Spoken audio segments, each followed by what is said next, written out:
آہل، آہل کا مطلب ہے حکمران یا شہنشاہ۔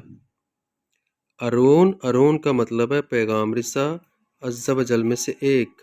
حیدر، حیدر کا مطلب ہے شیر یا نڈر۔ آصف، آصف کا مطلب ہے لائق یا مضبوط۔ تیمور، تیمور کا مطلب ہے خوددار یا فولاد۔ فہد، فہد کا مطلب ہے چیتا یا مضبوط۔ ابرار، ابرار کا مطلب ہے نیک، پرہیزگار۔ امان، امان کا مطلب ہے تحفظ یا امن۔ فرحان، فرحان کا مطلب ہے خوشی یا مسرور۔ فیصل، فیصل کا مطلب ہے حاکم یا فیصلہ کرنے والا۔ حذیفہ، حذیفہ کا مطلب ہے رازدان۔ ایہان، ایہان کا مطلب ہے پورا چاند۔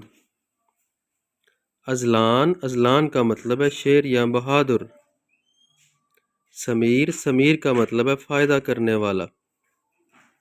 معاذ، معاذ کا مطلب ہے بہادر آدمی یا پناہ۔ شازین، شازین کا مطلب ہے بہادر یا ماہر۔ نہال، نہال کا مطلب ہے محبت کرنے والا یا خوشی۔ شہریار، شہریار کا مطلب ہے بادشاہ۔ تابش، تابش کا مطلب ہے چمکدار یا گرم رکھنے والا۔ موحد، موحد کا مطلب ہے ایک خدا پر یقین رکھنے والا۔